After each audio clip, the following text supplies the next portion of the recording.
to my mother, the queen of my heart.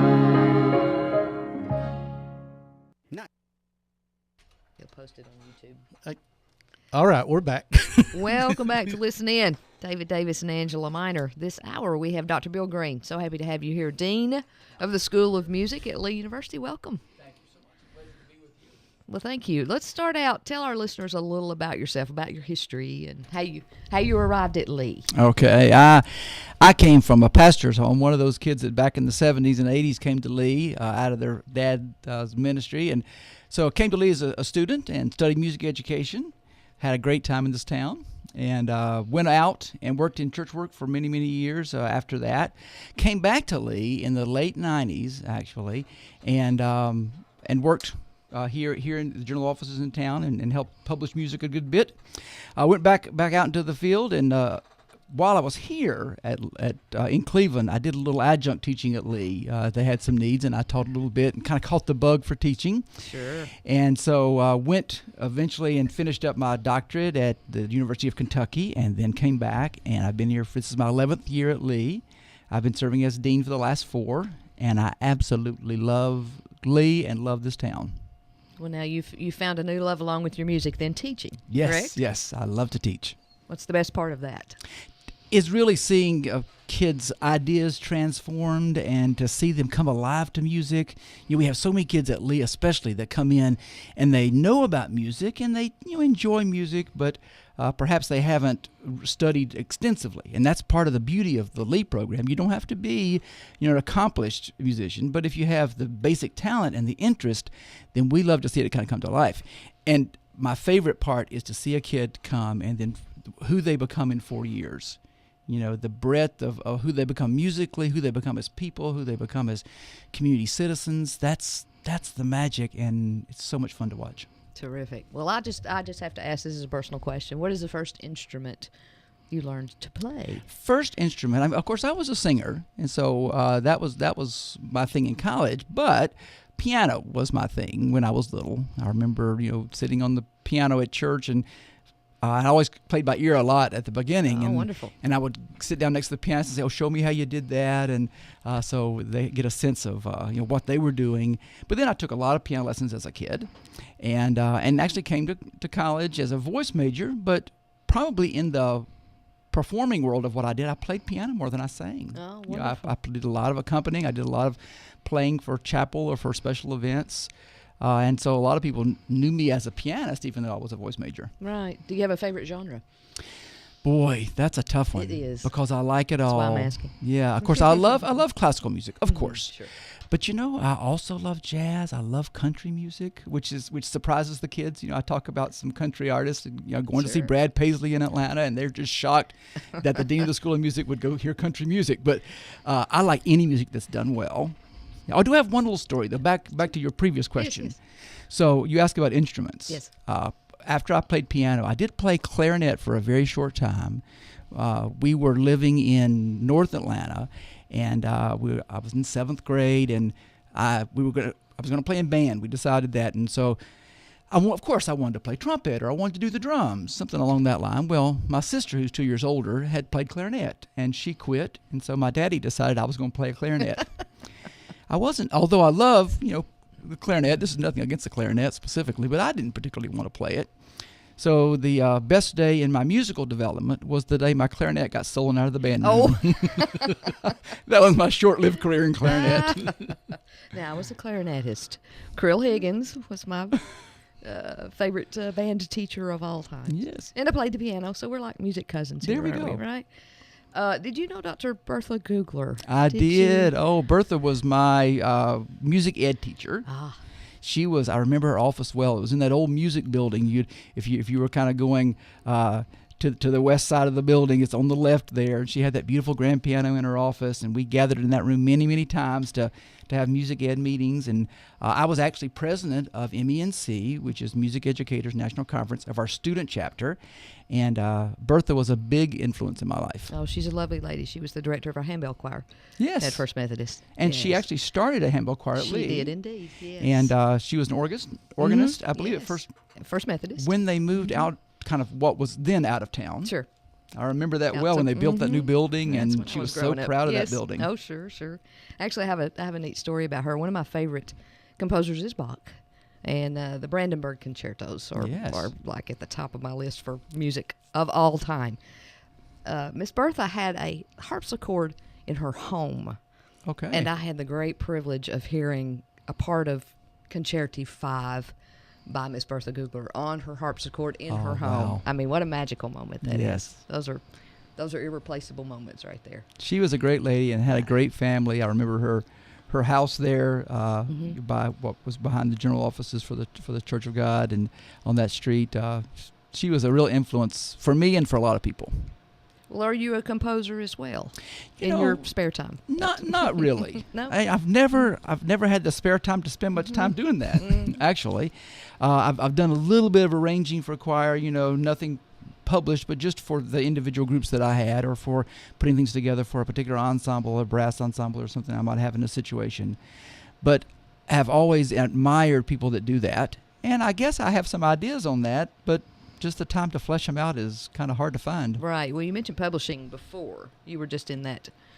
I Tell was about in the music publishing world, and worked with song copyrights, and worked with a lot of writers and artists and arrangers.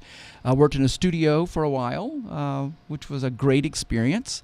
But it's kind of informed the things I do now a little bit, because we do have a music business program, and I at least have some sense of what that is about because of my experience there. Exactly. I've always wanted to ask a dean of a school of music somewhere, what is the most difficult piece you have ever performed and or conducted? What would you? Wow. Performed, and I'm not a pianist at the level that perhaps our faculty are, but I did learn once a piece called the Warsaw Concerto, which is a very, very difficult, for me, it was a very, very difficult piece to play. As far as conducting, and I've done a lot of conducting in my life, Yes. I think one of the most difficult pieces I've done is Honegger's King David, which is an oratorio. Yes. Great piece, has some beautiful music in it, but very difficult to manage. So do you not have to be you don't necessarily have to be a prolific composer or even a good composer to conduct or to play an instrument or sing, or how do those relate to each other? Because music, when you study music, you start with that germ. Maybe it's that you're a vocalist or a pianist, or that you play clarinet, or that you play violin. That's where you start, and then from that, you either develop that performance skill and become a really fabulous performer like Gloria Chen or Ning An in our own faculty, many others, or you might follow an academic path of studying music theory or music history, or like I did, you become a conductor. And that has been my passion, because I love working with groups. I love those personalities. I love seeing the collaborative work, I love the community that a choir or an orchestra forms, and kind of seeing that music come to life because we rely on one another. And so the abilities to study the music and to know the music well, that's critical for a conductor. And you have to know this broad sweep. You have to know a little bit about how a violin is played so that you can express what you need. You have to know about the voice if you're working with choir and orchestra. You have to know about the different instruments and what might be easy for them, what might be challenging, where you might see problems in the music based on the way it's composed. There are a lot of elements. So I was looking at the clock. But what does a kid have to know to? A student. You get somebody out of high school. What do they have to know to enroll in the School of Music? Boy, it is so varied, and that is the thing I love about Lee, is that we really look below the surface. Now, fortunately, we do have a lot of excellent students that come into Lee as freshmen. I can think of a couple of specific freshmen and sophomores right now that have come in that are amazing musicians, that come in with a lot of experience, have taken private lessons for a long time, understand a lot about theory and a lot about the history of music, and those are wonderful. And those build kind of build the program for everybody. Kind of raises the water and all the boats come up. But the thing I also love about Lee is that we also look under the surface, and we can find a student that perhaps is just starting on their musical journey. They have some innate talents. Maybe they're a good singer, and we see this a lot in vocalists.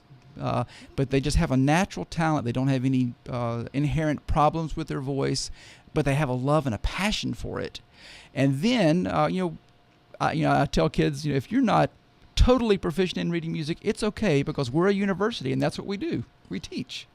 So we don't mind coming in and helping a student come up to the level of what may be an entrance in some other place. Because sometimes, schools will not accept you if you don't read music or if you haven't had a series of private lessons in the past. But we're able to bring them up to speed pretty quickly.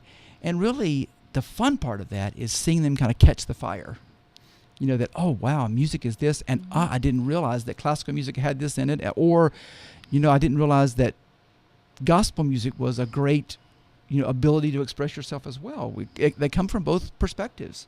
Some have never heard jazz, some have never heard a symphony, some have never been around gospel music. And so you get to explore the whole gamut of that, which is the fun part. So do you have beginning classes like violin 101? We do. Can you just start from scratch, these kids? You can. Now, if you're going to come in as a music major, you have to have something that you start with. You either have to be a vocalist. We for example, we couldn't accept someone into a piano program if they've never played piano. Oh, sure. For example. But there are classes, beginning classes for there are non-music major. Exactly. students. Yeah. Wow. And so you can do that very first. These are the black and the white keys. And they're in groups of 2s and 3s. It can be as simple as that for some students, and we have that some for non-majors, and we also have that some for some majors. For example, a person that plays clarinet may never have touched a piano, but we want them to know the piano a little bit, so we have those beginning lessons. And then we also have lessons available, what we call secondary lessons for our music majors. It could be in a lot of areas. A lot of kids have always loved the cello but never played it. So that would be something. If I was a student right now, that's exactly what I would do. Mm-hmm. I would go learn how to play the cello because I think it's a wonderful instrument, but I've never touched one.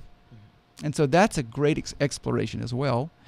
A very exciting thing that we also have, many people would know about the Encore program that we have at Lee, and how senior adults can come in and take classes, specific classes. We offer some things in music, some general classes like music appreciation, or Bob Bernhardt from Chattanooga Symphony has come in and done a course on, what pieces would I choose if I was on a desert island, that kind of stuff. This semester, we actually happen to have a beginning guitar class for senior adults through the Encore program, which I think is wonderful. And we want to expand that to offer to the community some of those beginning classes. If you ever want to learn how to play the piano or the guitar or some of these things we can do in a class setting, taking that opportunity. If you ever start a cello class, you call me. Oh, That's I'm there too. Beautiful, the tonality in a cello. Oh, yeah, it's wow. a wonderful and instrument. Never touched one, like in real life. Mm-hmm. I'd seen them at the symphony, never touched one. Would love to play one. We're talking to Dr. Bill Green, Dr. William Green. I guess he's professionally known as Dr. William Green, and he's the Dean of the School of Music at Lee University. And we're just discussing music, and eventually we're going to get into what the old First Baptist Church on Central and Church Street. It was purchased by Lee University and is now Pangle Hall, which is going to be a music venue. But for now, I think I'll let Angela and Dr. Green continue their musical journey here. Okay, Dr. Green, I'm going to show my age here. There's some music on the radio I do not understand. What are your thoughts about the evolution of music in recent times? We don't have to go all the way back to Baroque or anything. Just in recent, well, like rap. obviously, I don't get it. I mean, it's not that I dislike it. I just don't get it. We must be the same age then. Look, I have a 16-year-old daughter, and sometimes she'll say, Daddy, cut this up. This is my favorite song. And I'm thinking, and why? Is this your favorite song? Right. And that particular area is one that is difficult to grasp. How does this really express music? And but I can also see that there are elements of artistic expression in it. That it is because that's what music is. Music is expression. So whether it be an avant-garde type piece that uses awkward sounds and maybe unusual instruments. That's music, even though not really approachable for a lot of people. I think in the same way, something like rap or maybe even some of the electronic music offerings don't really speak to the musical ear of a lot of us. And I try as best I can to understand that. No, I do too. I give it a concerted effort. Yes, and I have to understand as well that the young culture needs to have an expression of their own, and that's a part of it. We don't teach rap at Lee, and I don't foresee that that's coming. Right. It's hard to find a rap instructor anymore, and I'm thankful for that. Now I see you're showing your age. You've worked with some other colleges and other areas and other orchestras, and tell us where you've gone outside of Cleveland. Yeah, I've been around. Of course, I spent some time at University of Kentucky, and that was a great experience. Kentucky is one of my favorite places. It's a beautiful place to live, and it was in Lexington, where the University of Kentucky is a wonderful artistic community, and had lots of opportunities there. I've basically done most of my training in the choral world, so I've done I've spent a lot of time working with choirs, and be it honor choirs or all-state choirs from particular areas where you have your groups from a region come in. Yeah, of course, and locally I've done like the Tennessee All-East Choir for high schoolers and those kinds of things. I've also had the privilege of working in Chattanooga with Chattanooga Choral Arts. For years I was their director when I first came, and when I became dean I gave that up because of my responsibilities here. But I've also had the privilege of working with a lot of groups outside of the United States. I've done some work in South America and in Central America, going in and helping people develop choir programs. I was just recently in China, in Shanghai, as a part of the International Music Festival there, and actually spent some time talking with the education department there about how Lee can partner with them in helping them develop music programs. Well, that's terrific. Do you have the opportunity to share the cultural differences in music with your students? Because you mentioned Shanghai, and the music in China or music in any other country has a different style, tone, rhythm, feel. It does. As a matter of fact, scale. When I was in China, we were able to visit a museum where they did a concert of Chinese music with native instruments. Very interesting and very different. And as a matter of fact, I spoke with the curator of the museum about finding a way to bring a set of those instruments to Lee to expose our students to that. We have a lot of Asian students at Lee. That would be fabulous. But a way to introduce that part of the culture. What's interesting, though, is the flip side happens. As I worked with some of the ensembles there in China, a lot of them do what we would consider American music. The choral programs are very interested in American spirituals, in gospel music, in country music, and which really surprised me. But and they sing it in English. Interesting. So that's a real interest that they have. But we also, at Lee, are interested in bringing world music to our students. And sometimes that's done through ensembles, but sometimes it's done through a special program where we might have guests in that express music in a different way. Sure. What types of performances or events do you guys have that the public can come enjoy? I know the last summer, your jazz school has the faculty jazz concert, which is a fabulous thing, and people don't know about it. It's free. You can go and watch really accomplished musicians. So what other types of things do you offer? Boy, it is so broad, and that's a wonderful thing about Lee and what it brings to the community. We constantly have events. We have not only student recitals, and those are natural for us, but faculty recitals, the special concert series that we bring in, the presidential concert series, and the performing arts series that we do that bring in top-level artists from around the world. But also, our ensembles are very active. Last night, I was at the Wind Ensemble concert, and Dr. David Holsinger, who has world renown, did a concert and did this eclectic program of music, just kind of all varieties. We have, there are a lot of things upcoming. We have an orchestra concert coming up in October. We have the jazz band is doing a concert, which is always a lot of fun. And then, of course, there are some choral concerts coming up as well. Also in November, our next presidential concert series is called the Piano Men. It's our orchestra doing a pops concert with a guest artist, and it's the music of Billy Joel. Oh, wonderful. So it'll be fun. Wonderful. Yes, that's my age. We are speaking with Dr. Bill Green, Dean of the School of Music at Lee University. And have you completed your I could journey? talk all day, but I guess I'll let you go ahead, Dave. Well, no, go ahead, Dave. I'm just kidding. but have you've conducted all over the world, haven't you? Pretty much. I really haven't. I've been, of course, as I said, in China, South America, Central America. Done concerts in Italy, in Ireland. I'm taking a group to do concerts this Christmas in Austria. We're going to be doing a set of Advent concerts in Salzburg and in Vienna. Right before Christmas, we'll be back on the 22nd. It'll be a magical time for us. Any Sound of Music tunes in that one? Well, I can't reveal the Edelweiss. program right now. A little Edelweiss. I'm sorry. Go ahead, David. But of course, I think the one that everybody heard of was the presidential inauguration, where you had the combined choir, Right. that performed for Barack Obama's inauguration in January.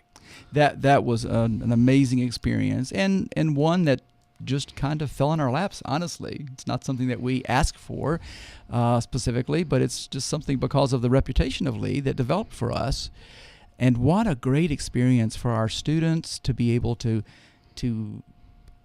perform at that level, because the pressure was on just a little bit. So the ability to bring those groups together, and we often do festival choir. That's a very common thing at Lee, bringing all of our choirs together. When you put them all together, it's about 350 to 400 students in the choir program. For that particular event, we were limited to 200 students that we could take to Washington. And so paring that down was, of course, a challenge, but we were able to do that. But then to work with that group to bring them to a level that we would feel comfortable with what they would do on the national and international stage. What a great experience. What a great honor for us to do that. Thanks to our Senator Lamar Alexander for making that happen. But it was an experience of a lifetime for all of us, and of course for me as well. How do you have different groups who are used to working with a specific instructor, and then do all of y'all have the one instructor might feel better. He might focus on one part of music while you might focus on another part of music, and how do you bring those together? And I don't know what I'm asking. Well, that is the big challenge. It really is. One, the thing I enjoy about our ensembles is that they are so varied. That we have, I'm talking the choral ensembles. We have a choral ensemble that does urban gospel, and in a wonderful way, very true urban gospel. But on the flip side of it, we have an ensemble that just does classical pieces. And then in between, we have worship ensembles, and we have things that do more traditional church music, and they all do take a different approach, because it takes a different technique to sing urban gospel than it does to sing Brahms. So the challenge then is to bring this together. And so the way that works, one, hats off to all of the ensemble directors, because they really buy into this whole concept of students need to be able to do all things. If we're going to train them to be effective musicians in the world, there might be a time that they have to operate in the environment of urban gospel, or they may have to operate in the environment of the classical world. So the ensemble directors are committed to helping their students learn the material, and also planting those kinds of seeds that we appreciate all kinds of music, and we do what it takes to, we customize our approach based on what we're doing. I would have a different approach if, even in instrumental music, if I'm playing a gospel piece, I have a totally different approach than if I'm playing a classical piece. although the mechanics are the same. And the same thing vocally. And then we spend a lot of time together. We just make sure that we have those opportunities where everybody is together as a group so that we build those concepts that are appropriate to whatever style we're doing in that particular opportunity. Want to take a break for a minute? Sure. Okay, well, let's take a break. We'll play an ad or a song or something, or maybe even both. Pay some bills. Okay.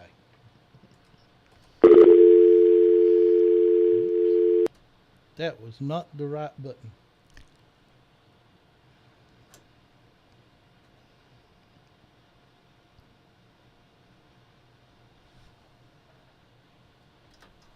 You are listening to WOOP-LP, Cleveland, Tennessee. WOOP FM is a broadcasting service of the Traditional Music Resource Center, and we play America's original music. Got the Mississippi River Blues. Oh, you Mississippi River, with water so deep and wide, my thoughts of you keep rising, just like an evening tide. I'm just like a seagull that's left the sea. Your mean old muddy waters keep on calling me. I'm gonna pack my grip and head that way. You'll see me hanging around again someday, for I know that's the only way to lose the mean old Mississippi River Blues. The Mississippi River Blues.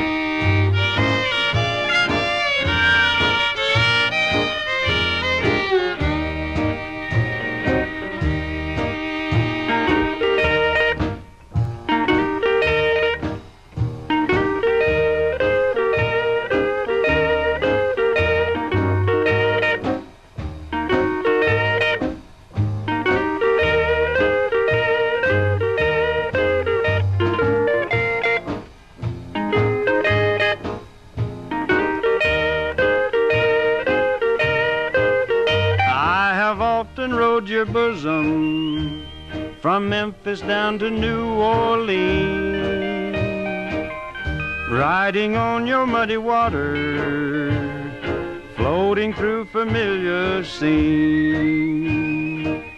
And when I hear a whistle of an old steamboat down the Mississippi River, again I'm going to float. I'm gonna pack my grip and head that way. You'll see me hanging round again someday, for I know that's the only way to lose the mean old Mississippi River Blues. The Mississippi River Blues.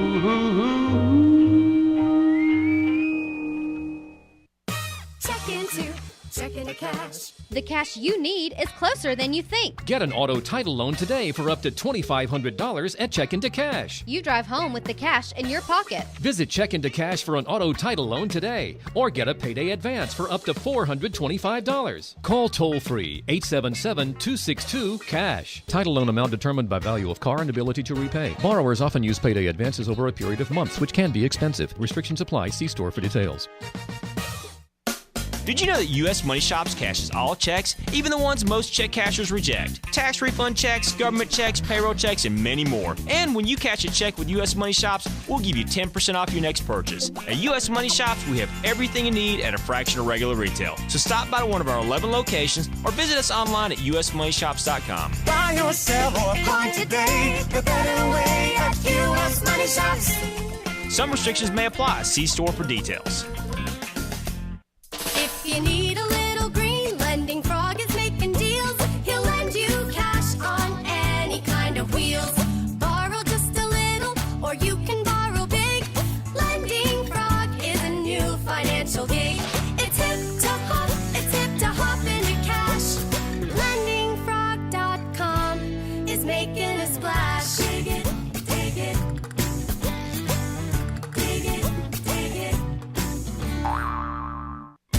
Wheeler Technologies has moved. Visit them at their new location at 490 Grove Avenue Southwest next to Bradley Rentals. Same great folks, same great service with a better location to serve you. Call Wheeler Technologies for voice, data, and security needs at 664-TECH. That's 664-8324. And remember, depend on Wheeler Technologies for the current time and temperature every day at 476-1111. Tennessee Alarm Contractor C1750. The Uptown Hound. That's right, it's paradise for us pets. In Cleveland, Tennessee at 3506 Old Free Will Road. And guess what? It's Halloween, and they're doing a special party just for us hound dogs. It's the Uptown Houndoween Party. Free admission for even our owners, men and women, especially for us dogs. Boys and girl dogs, that is. Come celebrate Halloween at the Uptown Houndoween Party. That's coming October the 24th, Friday, from 5 p.m. to 7:30 p.m. That's Friday, October 24th at 3506 Old Free Will Road. Bow! I'm going to have a good Houndoween time with me and my friends. 478-0555. Everyone's welcome, and it's free. There's going to be a photographer that takes pictures with us and our owners. Yeah, there'll be a pet photo booth. All participants will receive a free picture of your pet.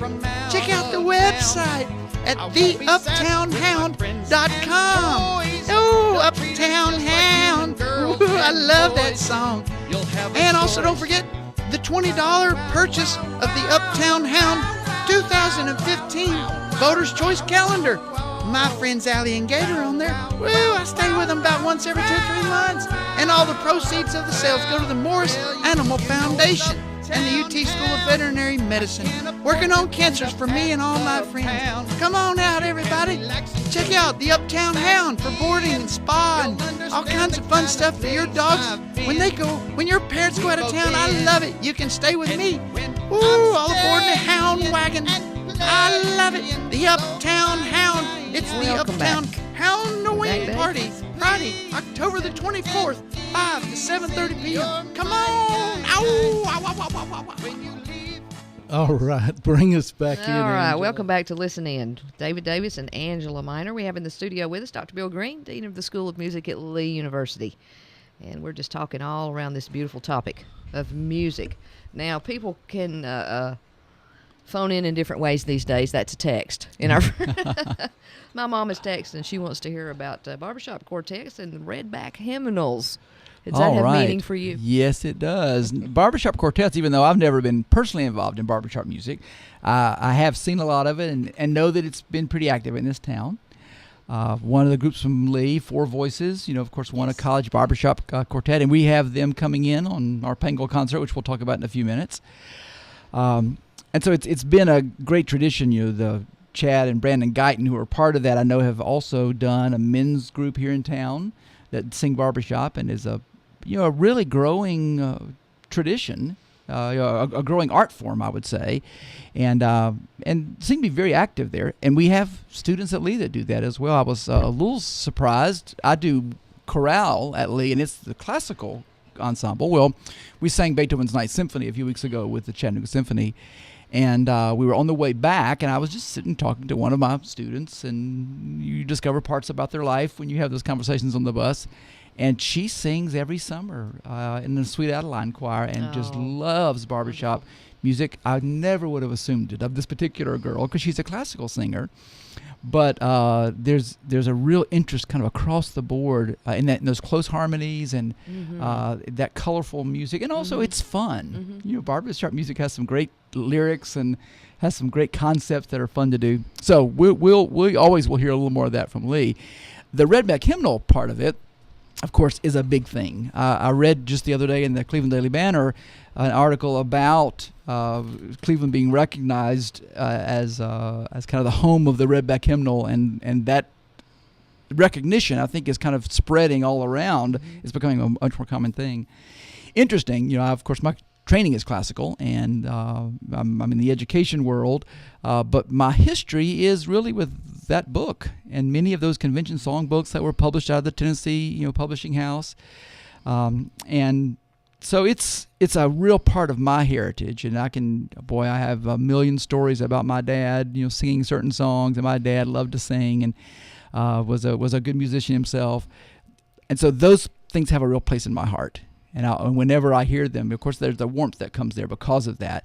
And we enjoy it. We don't want to lose that part of our heritage. Right. That's part of who we are culturally in this vicinity. It's not just a particular denomination. It's really this whole region is kind of steeped in this tradition.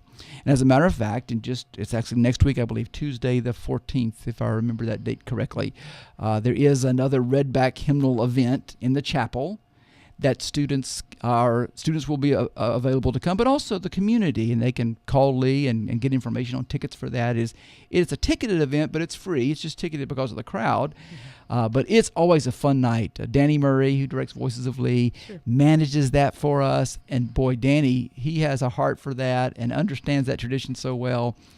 The last time we did this, I remember I played organ for that, which was a lot of fun. I'll be involved again this year. I don't know at what level, but I wouldn't miss it because I love that. Terrific. So, what about Pangle Hall? Wow, what an opportunity for us. You know, as many people know, you know, several years ago, Lee purchased the First Baptist property, and we are really developing that whole area into that south end of the campus. And if you've not been to see the new communications building, you need to stop over. It's an amazing building. You know, we all kind of wondered when the old Penny's building was there, what's it going to look like when they tear that down, and how's Lee going to feel right in the corner of downtown? From my perspective, it feels very much at home. The community and the neighborhood have been very welcoming to Lee, and we really are make every attempt to beautify the downtown area with what we do and to respect the downtown area. Well, and so for now we are on to the actual First Baptist Church property that we're in the process of developing. We last year in the downstairs area below what was the sanctuary, we developed areas for specifically commercial music. A lot of our jazz and percussion lessons are down there, rehearsals are down there, and that's been developed for about a year. Now we're working on the upstairs, and I was over there last night, as a matter of fact. Your carpet is just now going in, and it's a beautiful space. What we've tried to do as we've developed that is to preserve the integrity of that room. So, you know, the dental molding and those beautiful things about that church are still there, which I'm so glad. But we've done some things to make it feel more like a performance hall. We've taken the pews out. We've put in wonderful theater seating. We've enlarged the size of the stage so that we can put an orchestra on the stage. We've, of course, in the technology side, brought it up to current standards with sound and lighting and all those sorts of things. We've needed for a long time. We've needed a good venue with good acoustics for about 600, 700 people. This will seat, I believe the numbers are 650 people now that we have all of this configured. And it's a great acoustical space. That church has always been great to sing in. I did my concerts in there even when it was First Baptist. I would make sure I could get on their calendar and do concerts there because it was such a wonderful place to sing and a beautiful place to sing.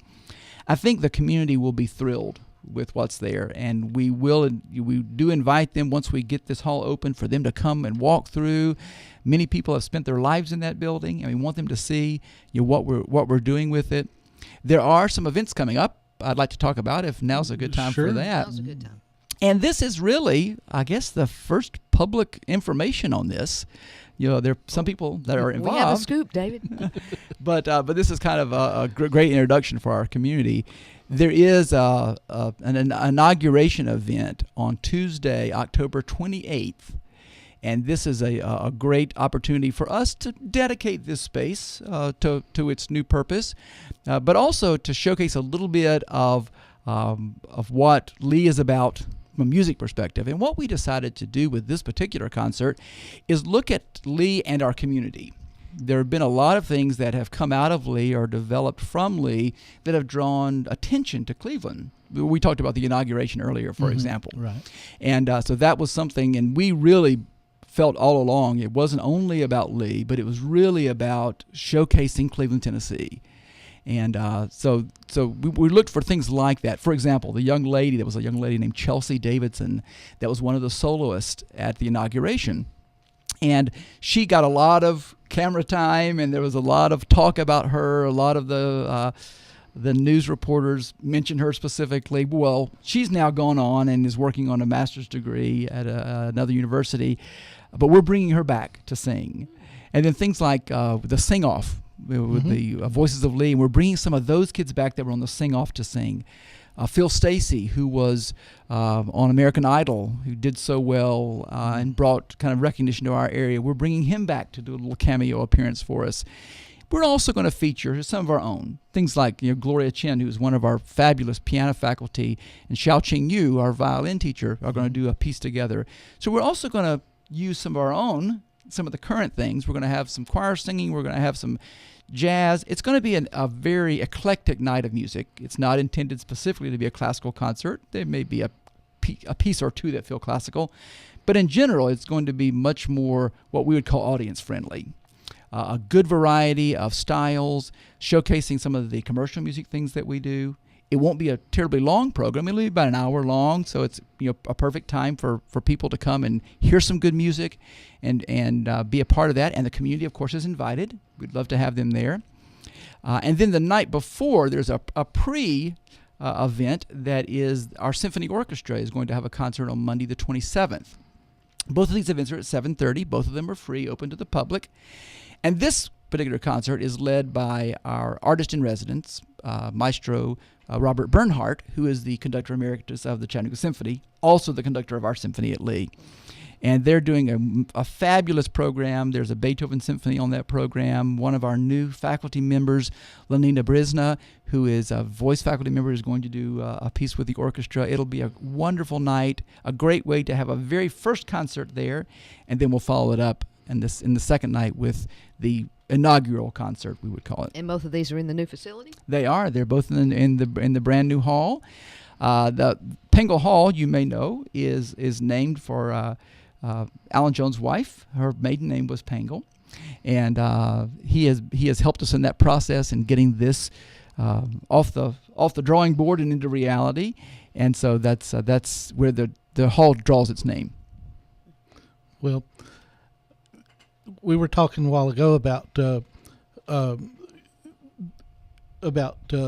classical music being embedded in pop culture. This would the October 27th concert. That would be a good time to go because there's probably something in there that you recognize from TV or movies or something. You never know when you're going to hear a commercial song in a classical piece of music. It happens all the time, or the Looney Tunes themes that come out, as you said earlier. And that's a great way to experience that. One of the many things that I love about Bob, our conductor, is he is so in touch with the music, but also so in touch with the reality of where people live. He has a great way of, through the things he says, of bringing music to life and tying them in with things that are familiar to almost everybody. It'll be a great concert. I can't imagine it being otherwise. I mean, everything that Lee University touches seems to turn to gold. But thank you. I've just never been so impressed by anybody or any institution as I have by Lee University. I love driving down Parker Street just to, and I know before I moved here, it was not that way, but but I love driving down Parker Street, looking at the median and the buildings and the flame and everything. And then, of course, Church Street is going to be the same way now. Right, and I think it's one thing I've realized over these last several years, specifically when I've been in administration, it's a combination of a lot of people's work. Of course, we have a great visionary as our president, and he does marvelous work in casting a vision for us, and then in raising the funds to do what we do. He's wonderful in many, many ways. But it also takes each individual person. I've been in many meetings where, it's important how the grass is cut. It's important of how things are, picked up off the ground. It's important on how a table is set, or all those things come into play, and every element makes the whole. And we've had wonderful support in the School of Music as well from the administration and from the staff in making sure that when we prepare an event, that all of the things that go along with it, from all the way from how it looks when you walk from your car to the hall, to to how the flowers look in the lobby, to to how the lights are, to how it's advertised, to every element comes into play, and we have so many great leaders that help us put all those things in place.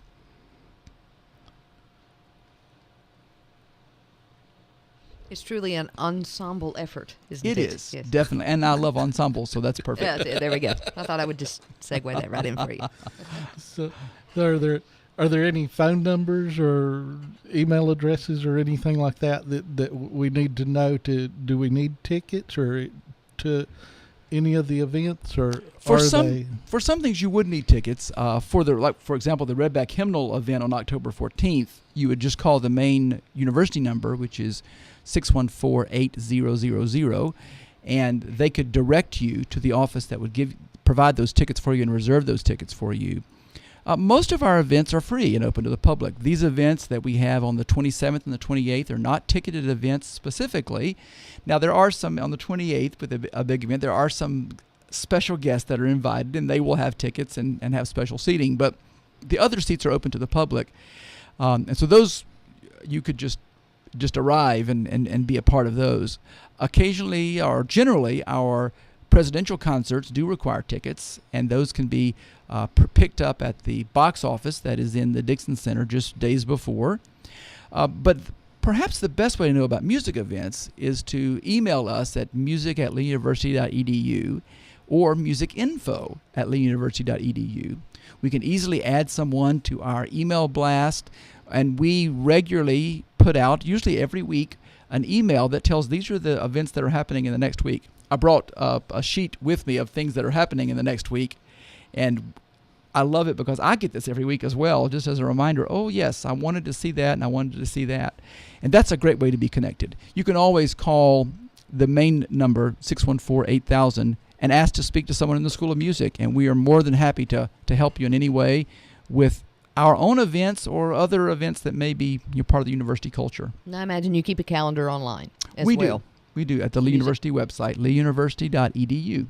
In the music department tab. Right. You just follow the links to the School of Music, and then could easily find the calendar as well. Okay, tell us the dates, times, and location one more time for the three big events coming up. So 3 big events. Well, the Redback Hymnal Night is in the chapel. It's at 7 p.m. on October the 14th. Tickets can be attained through the main office number. And then the orchestra concert is our pre-inaugural event for Pangle Hall. It's the very first concert we'll have there, and that is October the 27th at 7:30 p.m. in Pangle Hall. And then the inaugural event for Pangle Hall and dedication is October 28th at 7 p.m. And those two concerts do not require tickets, and we would love to see the community with us. Okay, that about wrap it up? Yeah, anything else you want to share with us today, Dr. Green?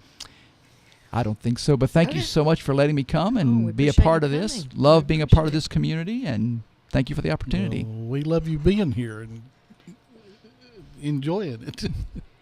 And you're welcome to come sit with us any other time. Thank you very much. We appreciate you.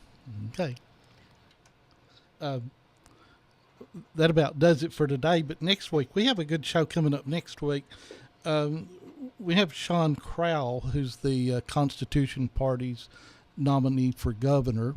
And following that we'll have Tim Gobble, who's a former Secret Service agent, and he's going to talk about the Secret Service and the lapses that they've had and some of the things that you've heard about in the news lately. And from his perspective, he served in the Secret Service before, when it was part of the Treasury, and he served in it after it became part of the Department of Homeland Security. And following him, then we're going to have Dr. Karen Mundy, and she's going to be talking about epidemics. And this is timely since the Ebola virus outbreak, and we'll be learning a little bit about epidemiology. So I think that's it for us today. Do you have anything to add, Angela? This is Listen In with David Davis and Angela Minor. We'll be back here next Thursday at 9 a.m. Hope to hear you and see you then. All right, that's it for us.